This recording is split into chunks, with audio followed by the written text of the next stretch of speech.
مهدي. سليم. الله يحييك مهدي، تفضل.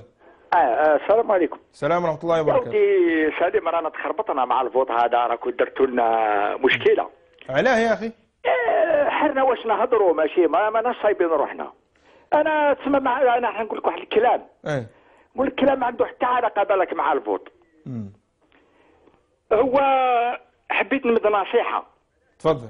لا حبيت نمد نصيحة للصحراويين الغربيين. تاع الصحراء الغربية. يا ودي كون ينعلوا بليس ما يطلبوا لا استقلال لا والو، ملاح علاه يحبوا يتفاصلوا مع المغرب وكذا، علاه والله غير يندموا عليها. هاو عندهم هذاك محمد عبد العزيز وليكيب تاعو نهار يحكموا فيهم يديروا اكثر ما داروا فينا. على هذه حبيت نمد نصيحه، ما نحبهمش يلحقوا للدرجه اللي وصلنا ليها حنايا.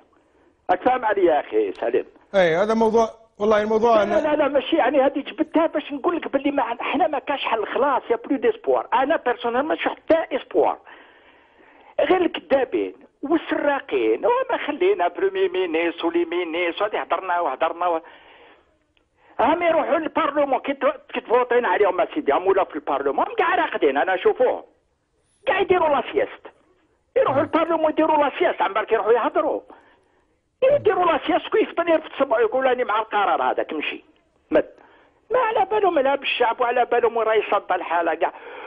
وحبيت نهضر معاه تمان البارح وقيله باسكو كان يهضر قال لك يجي الناتو ويجي يجوا دي فورس اترونجير يدخلوا، وحنا واش يهمنا يا خويا يجي الناتو ويجي فرنسا تجي المغرب، ما يهمناش، حنا استعمار يا هما يا بالك كي جاي استعمار تحسن الوضعيه تاع الشعب، ماشي محال.